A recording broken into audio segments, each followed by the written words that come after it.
Alright guys, so now we are into the next step of the pipe making process. So we have everything cut out the way that we want it to. The length looks good. This is exactly the same diameter as the shank. This is a little bit longer because we're going to have a very subtle taper coming out. So what's the next step? The next step is right here. We're going to go ahead and create our slot. Now for slot cutting, I have this little Dremel tool, as you can see. And so now what we need to do is we need to go ahead and remove the attachment. It's on there. And we're going to go ahead and use a little saw bit. I always want to replace these things because they do get dull after a while and you want a nice clean cut. So now that we have this and our little saw bit, got a little foot pedal down here. We're going to go ahead and cut it.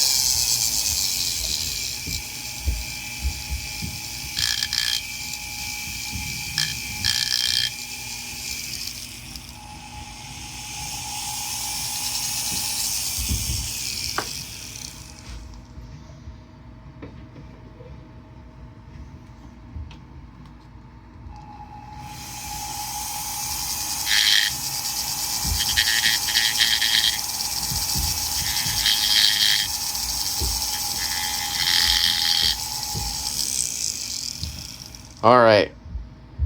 Now I don't like to do a super deep cut, or at least a super wide cut. I like to keep it pretty narrow, and then I'll kind of expand it out on either side by hand. All right. So what's our next tool when we do these stems? Well, we have a little pottery saw like this. Little pottery saw, and it fits right in there just fine, right?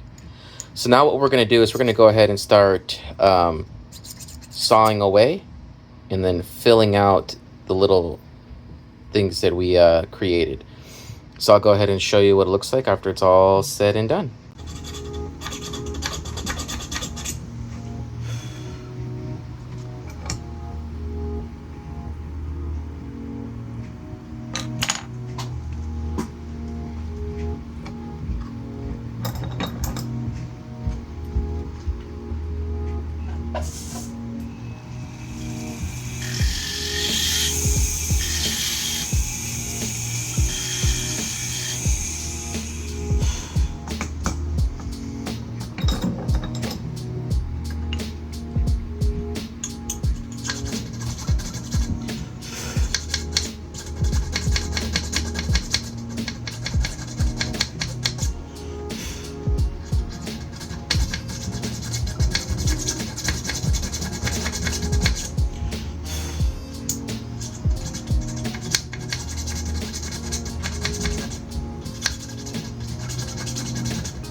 Now, as we're doing this, what I'm keeping in mind is I'm not just kind of going up and down, just up and down to kind of,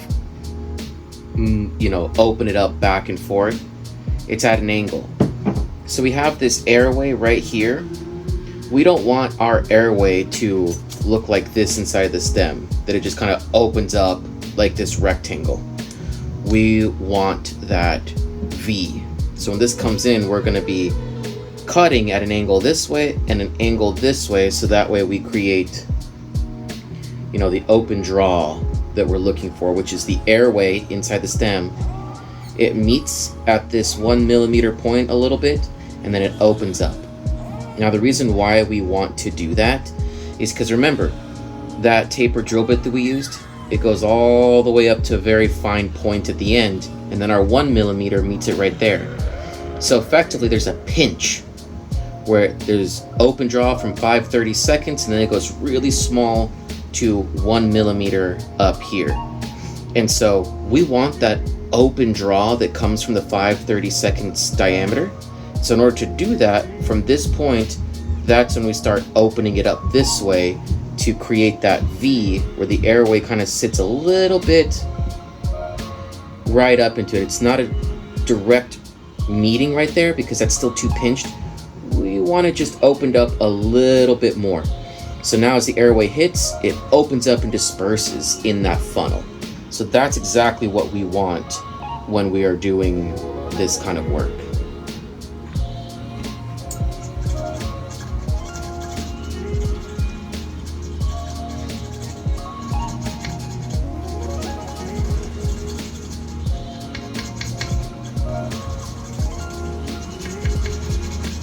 Just opening it up right now. And this could take a little bit of time.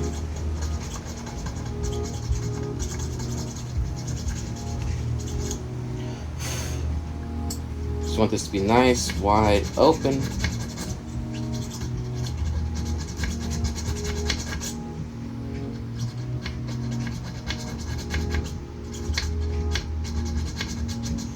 And there's tools to get this done quicker.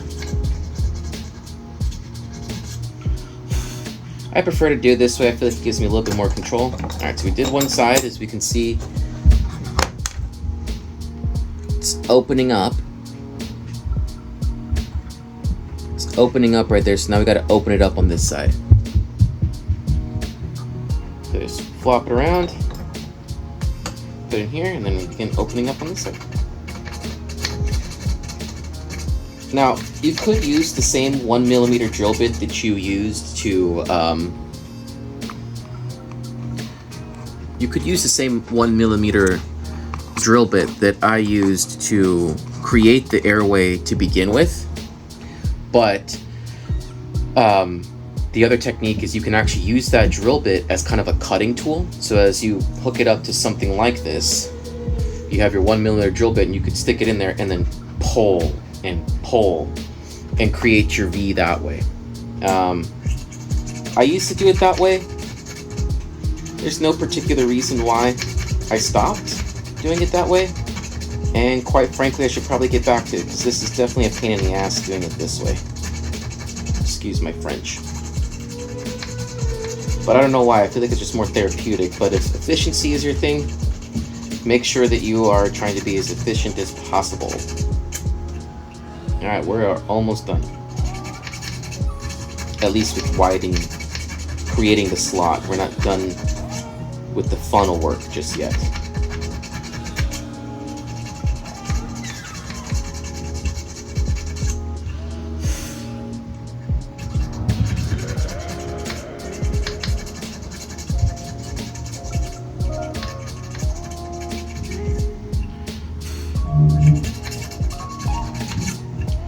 So we started the funnel, or we started the slot. Here we are. I know, look at that. Let's see if we can zoom in. The slot is now done, or at least it's opened up.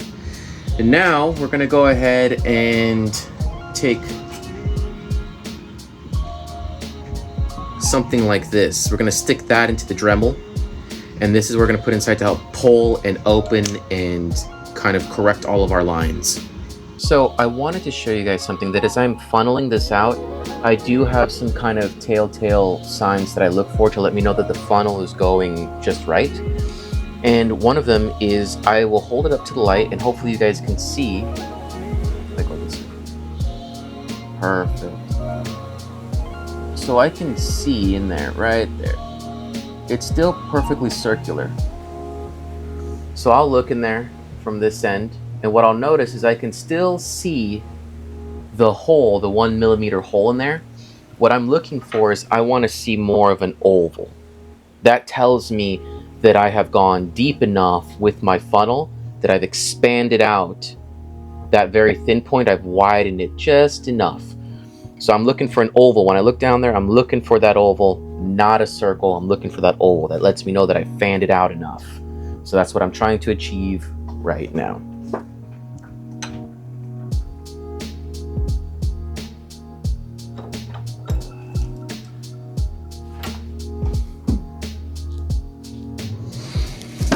Also, this stuff is great to have on. It's kind of it's like a big old eraser. But as you can see, this thing's green because it gets choked up from all the powder from the stem material. So let's go here and just rub it through.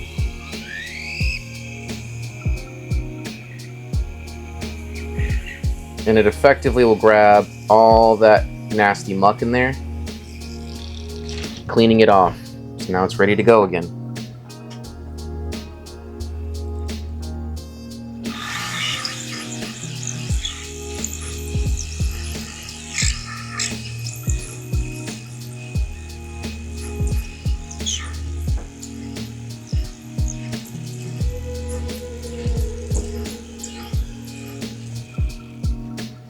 All right, felt pretty good. I'm gonna go ahead and clean off again.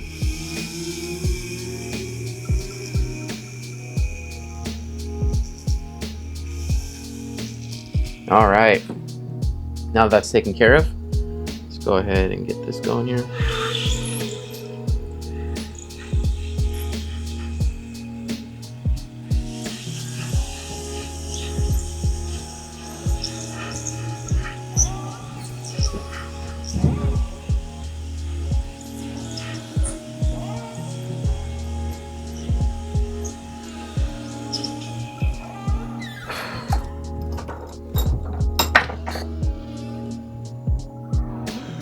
Almost there. It's a very subtle oval. We want it to be bigger, so we're gonna go a little bit more aggressive now, and I'm gonna take my little saw and then just kind of aggressively go in there and start opening it up.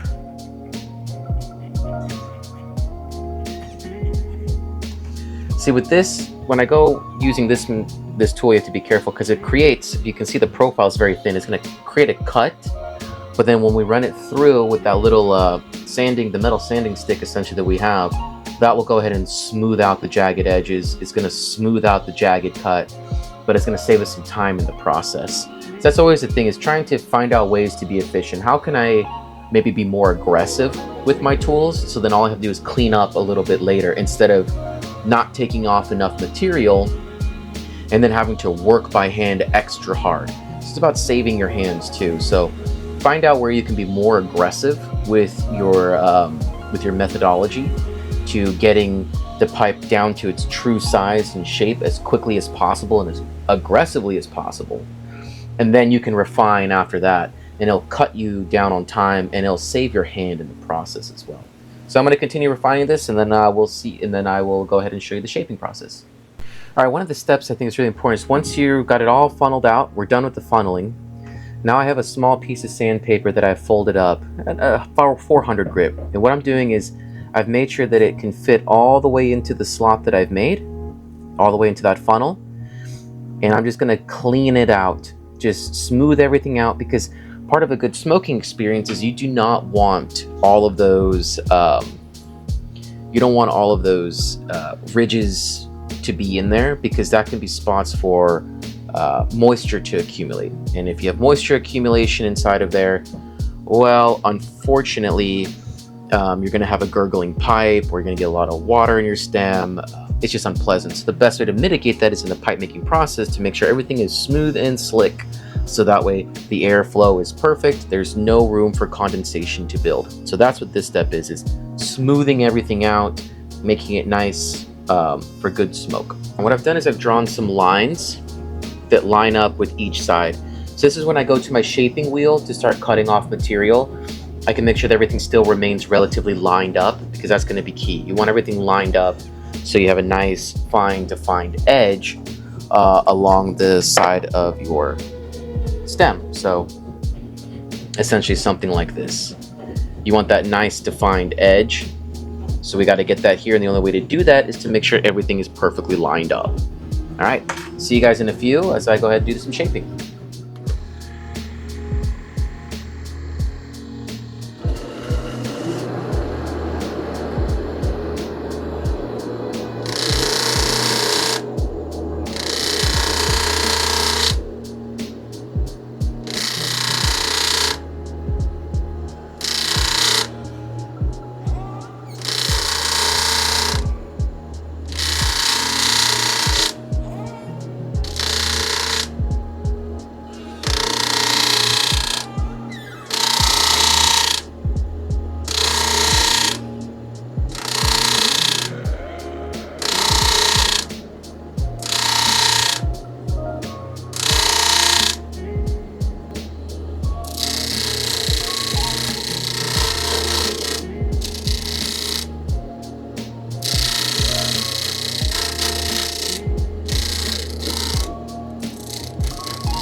Alright.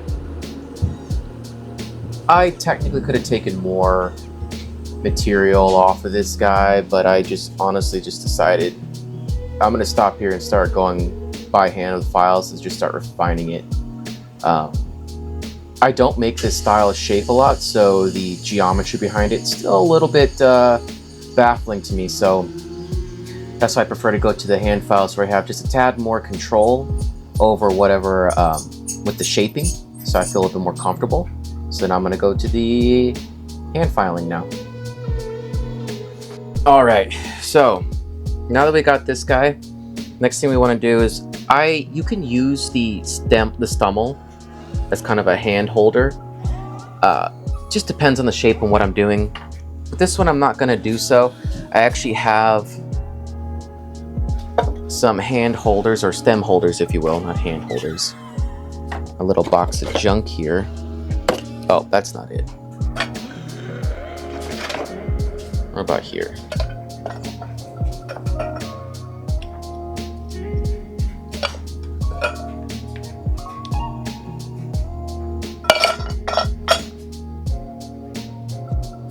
Oh, looks like I'm missing a few. Oh, found it.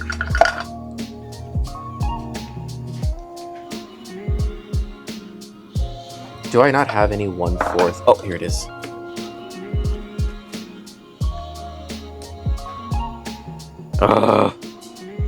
Everything's a weird size. Okay, well, that's unfortunate. So then what am I gonna do? I need to find something with a 1/4 sized hole so I can use it as a holder.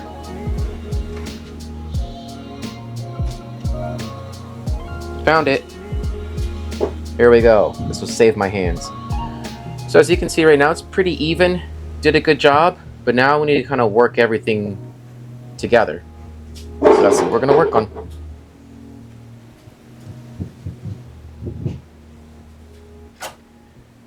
I forget what brand file these are, but it's I think it's called a bastard cut. There's no files, grooves on either side.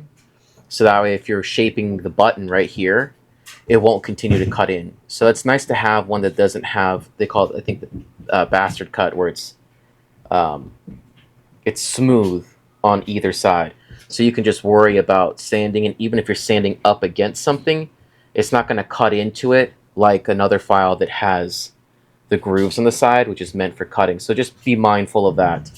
There have been a few times where I forgot which file I was using, I didn't look, and I went to go sand, and I almost ended up sanding the whole button off because it kept on cutting into it and I wasn't paying attention. So we're going to just go ahead and work through this, and I'll show you guys what it looks like after we're done.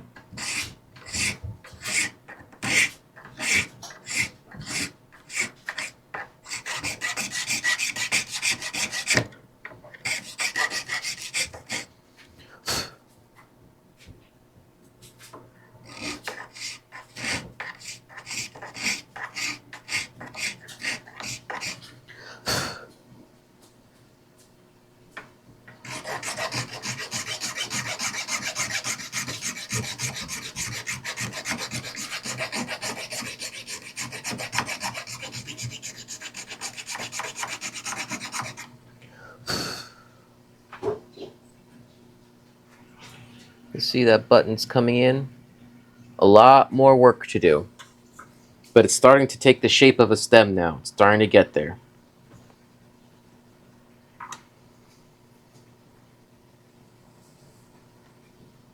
Now, as I'm sanding, remember there's a taper to this.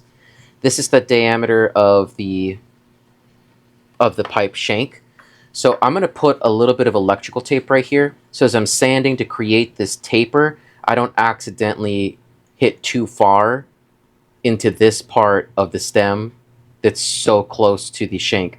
Because if I get a scratch there that's too deep, if I were to try to sand it out, I would make this smaller in diameter than the actual shank. So I want to make sure I protect this since it's the right diameter to the shank. I'm going to protect this and kind of work out and away from it.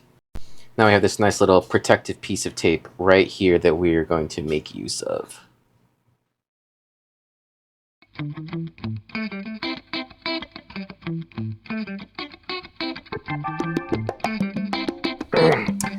working really hard on a stem for a pipe, because stems go on pipes, and well, I had something unfortunate happen.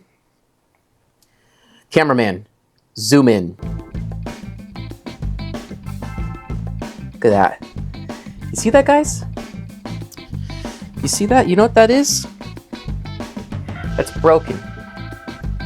The lip snapped right off as I was sanding it. Now, while I love different colored stems and I love ebonite because it's just really comfortable, there is just something about this particular material. I don't know if it's the green color or the dye or whatever they put in this, but this was the most pain in the butt thing to work with in my life. As you'll see through the video, I don't think I mentioned it, but as you're watching me work and prep this sucker, my lathe tool, which is hardened stainless steel, it kept on dulling it. Like, I go sharpen that thing, and when I go to cut it, it only lasted about an inch into the material cutting before it was dull. So, needless to say, this took forever to get it to this point, only for it to snap later. And I don't think I've ever had that happen before. I don't think I've ever had it just snap cleanly off like this. Actually, no. It happened one other time, but I think that was more my fault than this one was. So what happened? Well, I had to start all over again, and that was a real pain. But the beautiful thing about practice is that since I already spent so much time and had the muscle memory of the different strokes of the file on this thing, I was able to make another stem relatively quickly. Now, I did post in the community, on the community side of this channel, about this pipe that I was working on. It was a black Dublin and a black and green stem. Well, I wasn't happy with it, so I decided to rework it, and I'll tell you why. So here it is now. I decided to send it through the blaster one more time to bring out even more depth in the sandblast. And this stem, I did not like it. And this might be hard to see from the camera side, but when the stem was all said and done, like, it fit fine. The measurements, at least for the thickness, was correct, but there was just something off about the pipe. And it was the stem, and I did not like the stem. I didn't know why I didn't like the stem, but for some reason, it didn't have that sleek, straight, tapered look to it. It looked fat, all right? It looked fat, and nobody likes a fat stem. We like our stems petite and thin, all right? There's no such thing as stem positivity here. There's only one way to do it, all right? It's thin and petite. And it wasn't, and it had to go on a diet. But I had to figure out where the problem was. So I will use this stem as an example, and hopefully through careful zooming, we can see the problem. Let me go grab my tool. I'm right back. All right. This is a metal right angle. I honestly don't know what it goes to. Now that I think about it, I just found it laying around, but it's precisely straight. All right. Now, I found out that when I put this on top, and you may or may not be able to see that, it's hard to see without some sort of light source. But this is a good little tool, a super flat edge. And if you lay it on top, if you've got your taper just right, there should be no light coming through. It should rest like a perfectly straight line. However, when I did this to that stem, it did not sit flat. The thing, so this is a better example for you guys.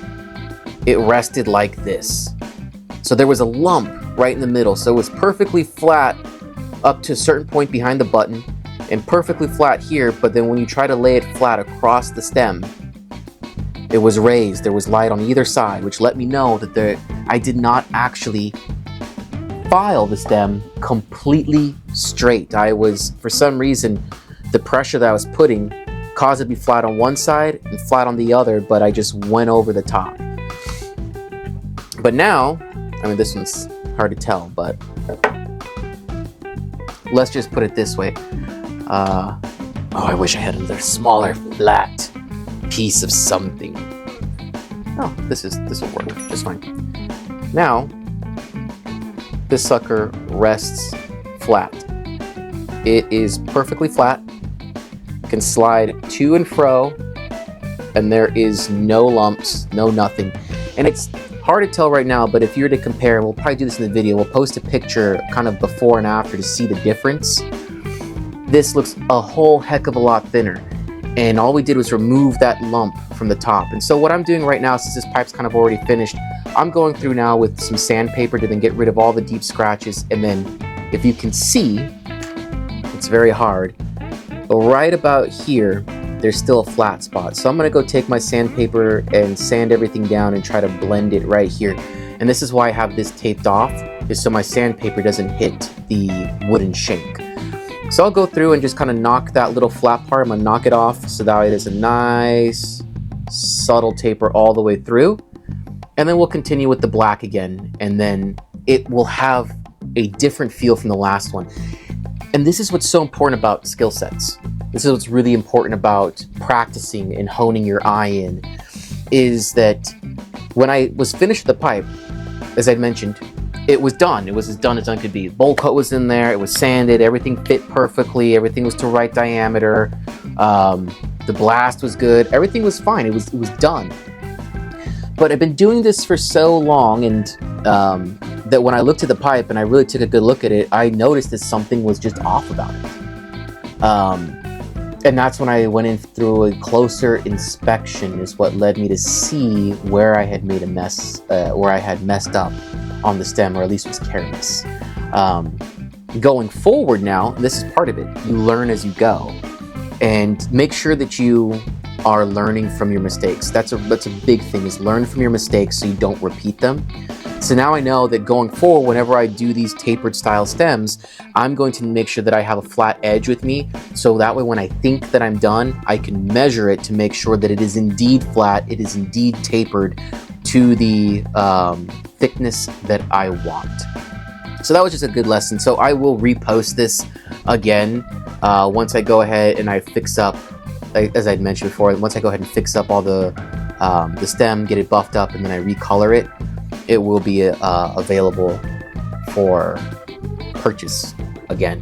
So nice little Dublin, very classy. This thing weighs about a little over an ounce, super lightweight, great little shape, very petite.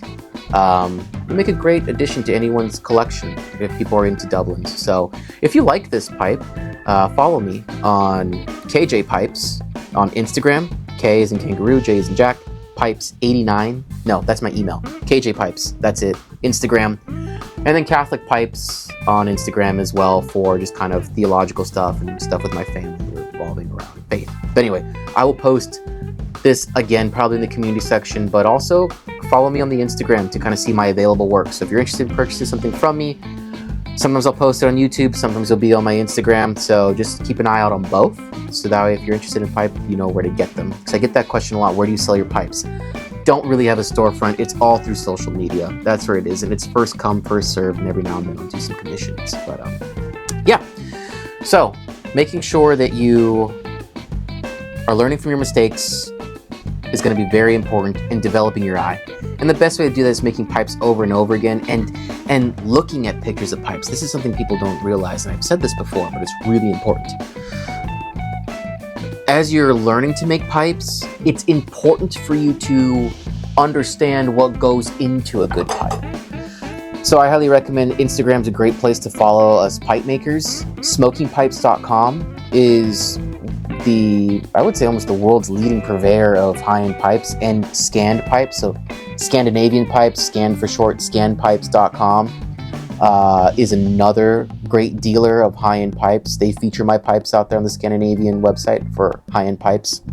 But that's where you can go, and you know that the pipes you're seeing on there are professionally done. They're done by artisans who know what they're doing. And so that's a great place to go there and just look at pipes, look at the various shapes.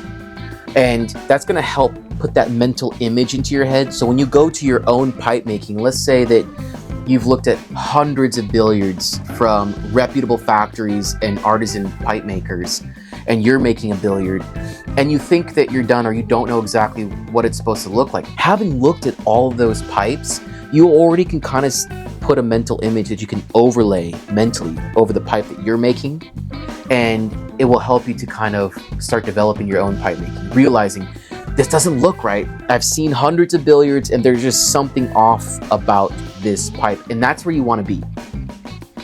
You want to be at this point where you can sense it. You know there's something off. And as you develop skill sets, you'll start to understand what is actually off.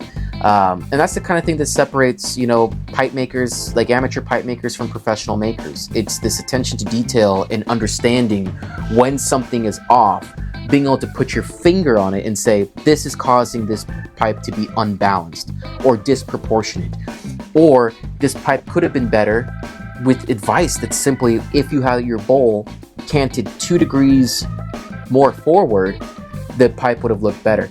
Those are things that you learn as a pipe maker, not just from making pipes. That's big, is the practice. Communicating with other pipe makers, going to the shows is a big one. I just got back from the Muletown show back in the beginning of March. Those are huge. Like, if you're a starting pipe maker, you have to realize that there's going to be a lot of investments in yourself, and the shows are a great place to go bring your pipes, go to these experienced carvers that have this wisdom, and then can help you to start training your eye, to show you things that you may not have seen before. They can point them out to you. Hey, have you this transition from the bowl to the shank? Have you thought much about this? Then surprisingly, sometimes you're like, no, I never thought about that transitional part, and they can tell you how to fix that up, make it look cleaner, crisper. But yeah, so that's why I want to finish up with the STEM episode, is to let you know that this is where we're going with it. After all that work, we can have something that's nice, sleek, and it sings now. It has a much more dynamic, petite feel, which is what I was going for. It looks a lot more cohesive. And that was, like I said, another big problem too. And I think the reason why I was able to sense it is we have a nice straight curve here, straight line here, 2 straight lines, subtle curve here. And so we want these straight lines to flow through. And when it was bulging, it didn't match the rest of the pipe. And that's what kind of gave it away, is that there was something about this pipe that was not in harmony with the rest of the pipe. So last but not least, so we're on the final stages of this stem. So what's really nice, or a cool little tip that I like to do, that I was taught, some of you already do that, these nice little foam board nail filers, they come in handy. So what we'll do is, you want to kind of square up the edges. So you can take a little a little belt sander, and just kind of give it a quick little touch on the sides to make sure they're nice and flat. And then you're going to fold. You want to make sure that it's nicely folded, snug against the corners, and then boom. Now you have this nice little sanding stuff that can bend with you, that's not such a hard edge. And you can clean up behind the button with this. Since you have a nice flat edge, you can clean up behind the button, get rid of all the scratches, make sure it's nice and pronounced. And you do a lot of detail work with this as well. You can also do this on a larger scale too. I know some guys who like to take the paint sticks. So for instance, if you're hand sanding and you got a bigger pipe and you need to sand it off nice and you don't want to wear your hand out, guys will take the paint sticks, cut out a little piece of yoga mat foam, slap that on there, and then do the same thing, wrap it in sandpaper, and use that for much broader strokes across the pipe if you're trying to get material off or smooth it off. So this is a great little thing, and you can find these things at like your local beauty shop. You can find these guys. So I highly recommend having some in the shop and your sandpaper, and it's going to be a very invaluable tool for detail work and sanding with your stems. You can also profile wine corks. These things are also really nice too. I know several guys who don't do that method, but instead they will do something like this, where they'll cut it in half, but they'll cut it so it's at a right angle, so it has relatively the same effect as this, and they'll go ahead and wrap sandpaper around and do the same thing too, and start sanding and get that little detail work in there. So Lots of different options, 1,000 ways to skin a cat. So after we're done getting this, I will sand this all the way up. I'll start with 400, and it's very important to work your sandpaper.